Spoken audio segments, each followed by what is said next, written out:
My first time seeing someone do the water dance challenge. I remember a lot of people were like, Tyla, change the dance challenge. It's too hard. It's too hard. They were like commenting like, girl, like no one's gonna do this. It's too hard. Look now.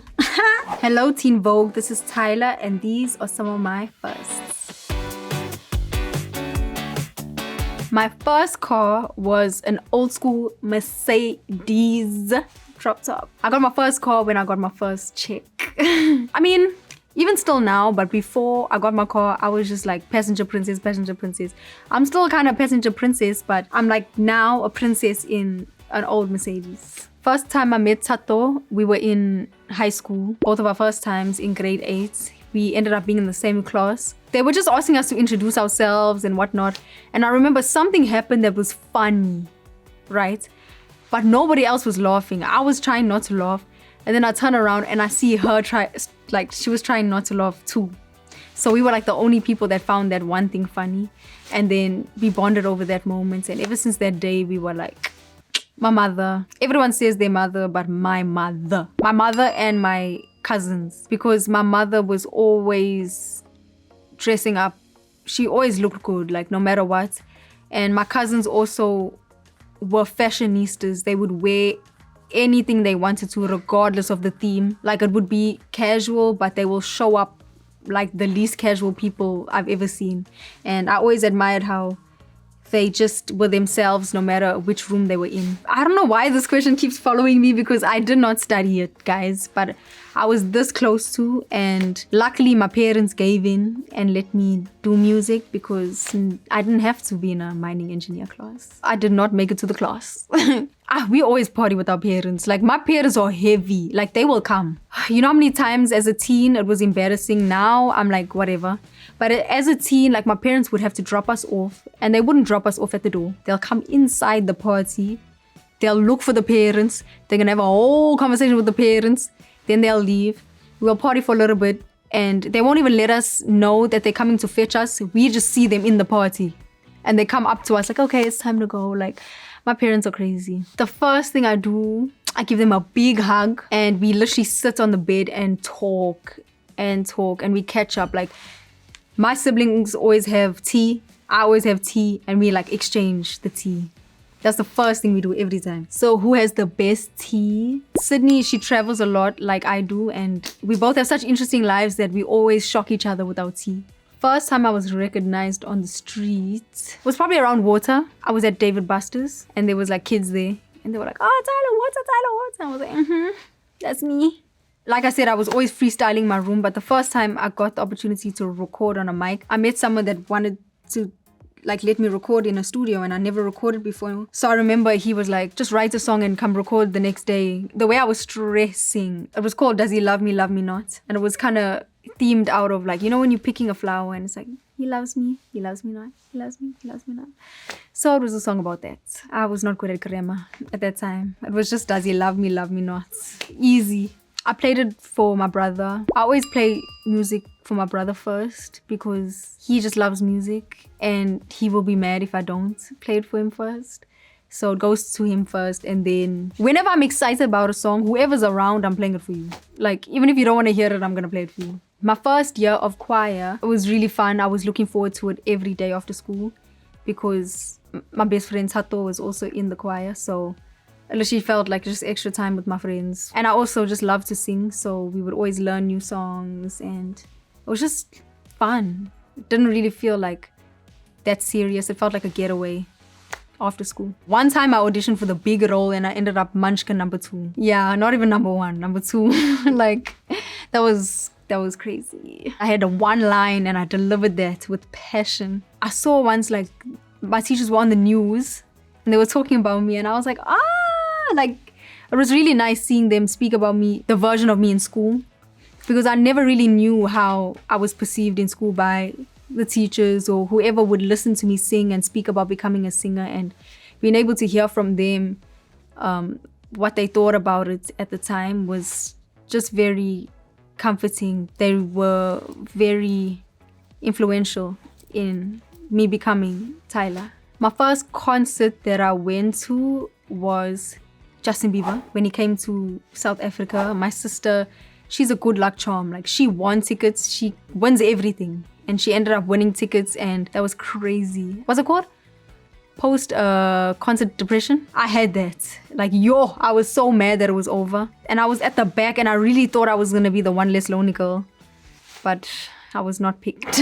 I sang Die in Your Arms on YouTube when I was 11. Cause every time you touch me, I just die in your arms. Ooh, it feels so right. So that's there forever.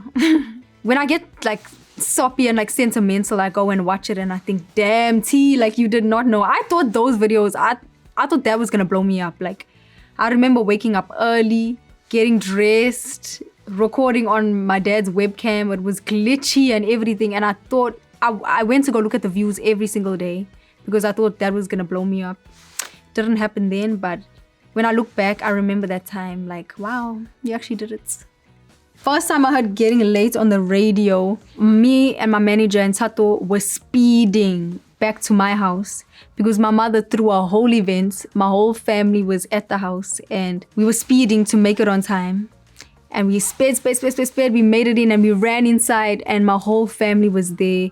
My mom made snacks, she made drinks for everyone, and they had the radio on loud. My first celebrity crush, I already said the first one, but was like Maurice Chestnut. Yeah. Wasn't he like a doctor or a cop or something? The first time I was on TV was in South Africa on the Espresso show. And that's when I performed Getting Late for the first time. And I was so nervous.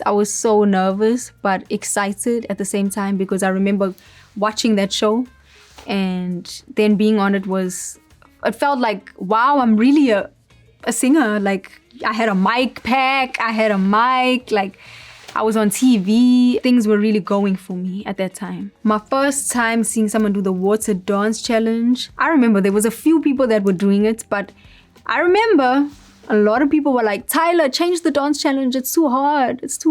They were like commenting like, girl, like no one's gonna do this. It's too hard. Look now.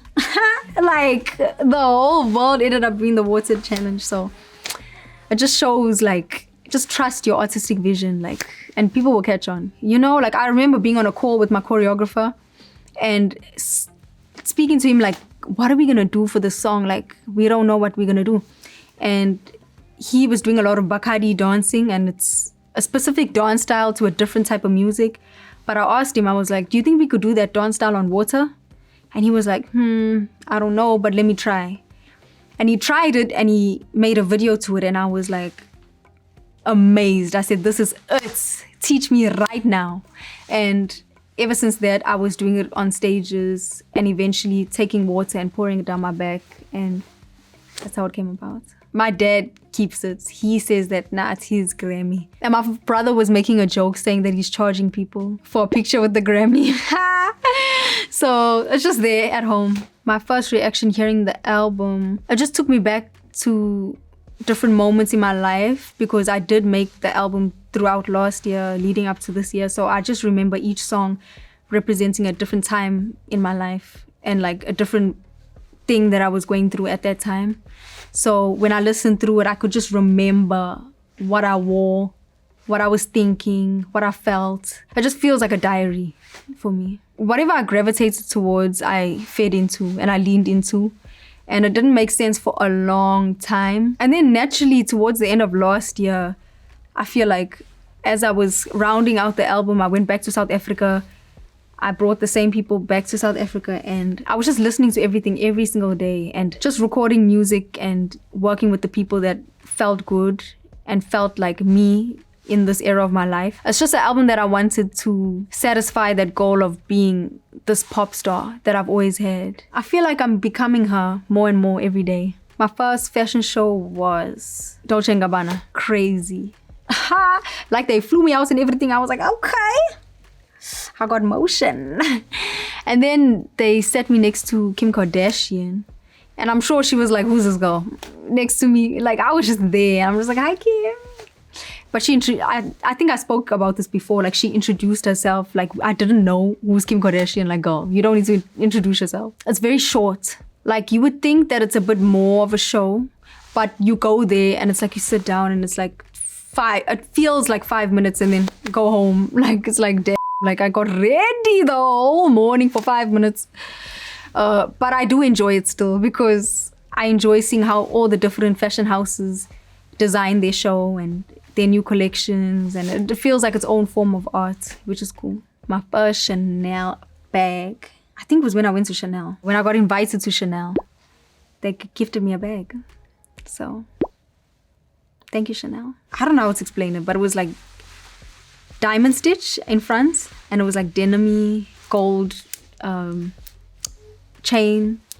It was those ones that cinch like this. Yeah. My first Met Gala experience was very interesting because I remember getting ready and leaving for the events and just being so present in it that I did not realize it was going to become what it became. I did not know at all. I was just living in it and enjoying it. After the whole evening, I was like watching back on the night. I was like, whoa, like Balmain really did that. Like, that sand dress was and still is one of my favorite looks I've ever worn.